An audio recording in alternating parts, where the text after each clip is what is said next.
ನೋಡಿ, ಕಾಂತರಾಜ್ ವರದಿಯನ್ನು ರಾಜ್ಯ ಸರ್ಕಾರ ವೈಜ್ಞಾನಿಕ ಅಂತ ಸಮರ್ಥನೆ ಮಾಡ್ತಾಯಿತ್ತು. ಮುಖ್ಯಮಂತ್ರಿಗಳು ಸಿದ್ದರಾಮಯ್ಯನವರು ಅದನ್ನು ತಮ್ಮ ಮಹತ್ವಾಕಾಂಕ್ಷೆ ಅಂತ ಹೇಳ್ತಾಯಿದ್ರು. ಕಾಂತರಾಜ್ ವರದಿಯ ನಂತರ ಜಯಪ್ರಕಾಶ್ ಹೆಗಡೆ ನಾನು ಅದನ್ನು ಪರಿಶೀಲನೆ ಮಾಡಿ ಸ್ಕೂಟ್ನಿ ಮಾಡಿದ್ದೇನೆ ಅಂತೇಳಿ ಹೇಳಿದರು. 100 ಕೋಟಿ ರೂಪಾಯಿ ಖರ್ಚು ಮಾಡಿದ್ದಾರೆ. ಈಗ ಮತ್ತೆ ಜಾತಿ ಗಣತಿ ಅಂತ ಹೇಳ್ತಾ ಇದ್ದಾರೆ. ಸರ್ಕಾರದ ಬೊಕ್ಕಸ 100 ಕೋಟಿ ರೂಪಾಯಿ ಖರ್ಚು ಮಾಡಿ ನೀವು ಮುಂಚೆ ಮಾಡಿದ ವರದಿ ಅವೈಜ್ಞಾನಿಕ ಅಂತ ಒಪ್ಕೊಳ್ತೀರಾ?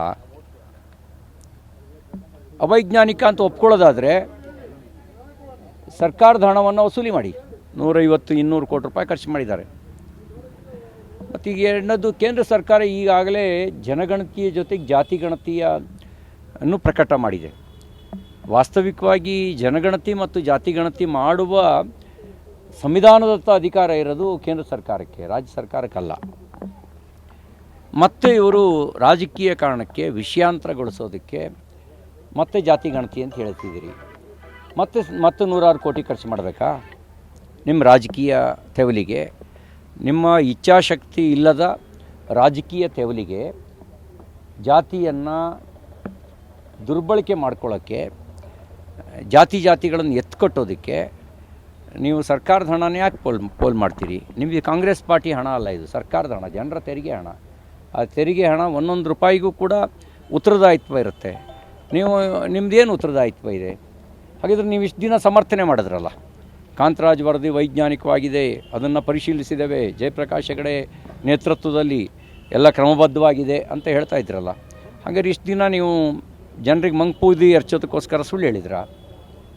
ಅಥವಾ ನಿಮ್ಮ ಕೈ ಕಮಾಂಡ್ನ ಒತ್ತಡಕ್ಕೆ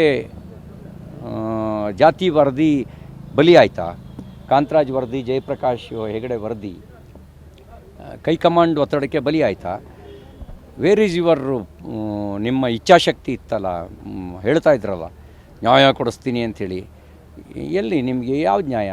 ಕಾಂತರಾಜ್ ವರದಿಗೂ ನ್ಯಾಯ ಇಲ್ಲ, ಜಯಪ್ರಕಾಶ್ ಹೆಗಡೆ ವರದಿಗೂ ನ್ಯಾಯ ಇಲ್ಲ. ಎಲ್ಲಿದೆ ನ್ಯಾಯ? ದಲಿತರಿಗೂ ನ್ಯಾಯ ಇಲ್ಲ, ಹಿಂದುಳಿದ ವರ್ಗರಿಗೂ ನ್ಯಾಯ ಇಲ್ಲ, ನಮ್ಮದವ್ರಿಗೆ ಯಾರಿಗೂ ನ್ಯಾಯ ಇಲ್ಲ. ಎಲ್ಲಿದೆ ನ್ಯಾಯ? ಮತ್ತು ಯಾರ ಮನೆ ಹಣನ ನೀವು ದುರುಪಯೋಗ ಪಡಿಸ್ಕೊಳ್ಳೋಕೆ ಹೊಟ್ಟಿದ್ದೀರಿ? ಮತ್ತು ಇಷ್ಟಕ್ಕೂ ನಿಮಗೆ ಸಂವಿಧಾನಬದ್ಧವಾದಂಥ ಅಧಿಕಾರ ಎಲ್ಲಿದೆ? ಮತ್ತೊಂದು, ಸರ್ಕಾರಿ ಹಣವನ್ನು ದುರುಪಯೋಗ ಮಾಡ್ತಕ್ಕಂಥ ನಗೆಪಾಟೀಲಿನ ನಾಟಕ ಮತ್ತೆ ಯಾಕೆ ಆಡ್ತೀರಿ? ಈಗ ನೀವು ಕಾಂತರಾಜ್ ವರದಿ, ಜಯಪ್ರಕಾಶ್ ಹೆಗಡೆ ವರದಿಯಲ್ಲೇ ನಿಮ್ಮ ಸರ್ಕಾರ ನಗೆಪಾಟ್ಲಿಗೀಡಾಗಿದೆ. ಮತ್ತ್ಯಾಕೆ ನೀವು ನಗೆಪಾಟ್ಲಿಗೆ ಒಳಗಾಗ್ತೀರಿ? ಕೇಂದ್ರ ಮತ್ತು ರಾಜ್ಯ ಸರ್ಕಾರದ ಈ ಕೇಂದ್ರ ಸರ್ಕಾರ ಜಾತಿ ಗಣತಿ ಜನಗಣತಿ ಮಾಡುತ್ತೆ, ನೀವೊಂದು ಸರಿ ಮಾಡೋ ಅವಶ್ಯಕತೆ ಏನಿದೆ?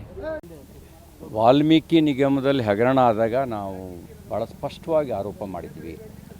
ವಾಲ್ಮೀಕಿ ನಿಗಮದಲ್ಲಿ ಅಕ್ರಮವಾಗಿ ಲೂಟಿ ಹೊಡೆದ 187 ಕೋಟಿ ರೂಪಾಯಿ ಹಣ ಒಡವೆ ಅಂಗಡಿಗೆ ಹೋಗಿದೆ, ಪೋರ್ಷೆ ಕಾರ್ ಶೋರೂಮಿಗೆ ಹೋಗಿದೆ, ಬಾರ್ಗಳಿಗೆ ಹಣ ಕೊಟ್ಟಿದ್ದಾರೆ.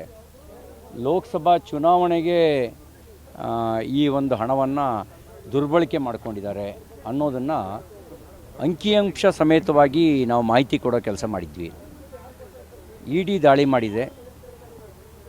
ಸರ್ಕಾರ ನೇಮಕ ಮಾಡಿದಂಥ CID ನಾವು ಮಾಹಿತಿಯನ್ನು ಕೊಟ್ಟರೂ ಕೂಡ ಆ ಮಾಹಿತಿಯನ್ನು ಸರಿಯಾದ ರೀತಿಯಲ್ಲಿ ತನಿಖೆ ನಡೆಸಿರಲಿಲ್ಲ. ಈಗ ಇಡಿ ರೈಡ್ ಮಾಡಿರೋದನ್ನು ನಾನು ಸ್ವಾಗತಿಸ್ತೇನೆ. ತಪ್ಪು ಮಾಡಿದವ್ರಿಗೆ ಶಿಕ್ಷೆ ಆಗಲಿ.